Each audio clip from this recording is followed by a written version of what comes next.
That was really good. That was really good. That might have been the best episode so far. Cat, go get. We had some great action. Mandalorians versus pirates. Can you ask for better? Not really. We got a Zeb appearance. That was out of nowhere. We got some more lore. Well, I guess not more lore. Okay, in a way, we got some more information about Moff Gideon's disappearance and that it was a myth. It is definitely not. He definitely got free. And also, supposedly, Mandalorians helped him or something dealing with Beskar. And Bo is going to be the one chosen to lead the charge to unite all Mandalorians. Yeah, that was a lot that they fit in that episode, and it did not seem like it went on for too long.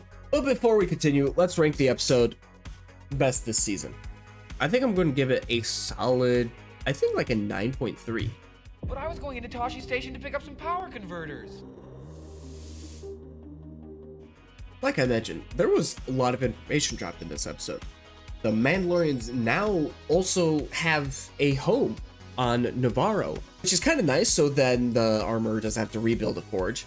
And because that would have been her third time having to rebuild it, because rebuilt it in Book of Boba Fett on that Halo ring of a planet, and then in Mandalorian Season 3 at the beginning of the season. And she told Bo to remove her helmet and that she has walked both ways so that she is the one that can unite the Mandalorians.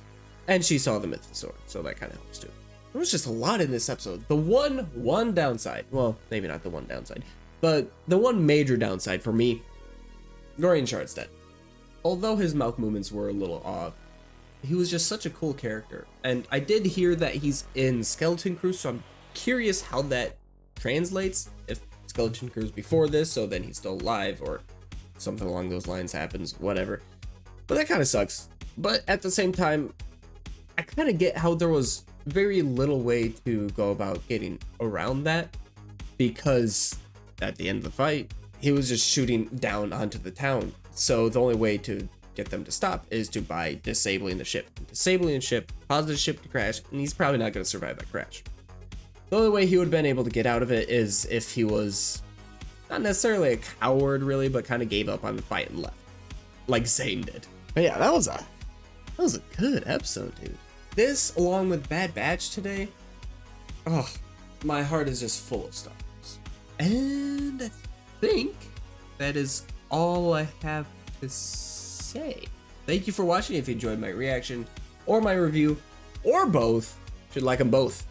And comment below what you thought of this episode. Again, I think this was the best episode so far, and it's kind of, oddly enough, just laying down the groundwork for what the Mandalorian's going to do going forward. And we only have 3 episodes left. So that's interesting. Although I think leading into Mandalorian Season 4 and possibly other projects, I think what was built up in the first half of the season is really important. And I don't think all that stuff was enough to fill up a whole season and still have a kind of consistent arc throughout to keep people engaged. So I kind of understand.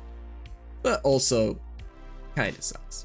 Thank you again for watching, and may the Force be with you.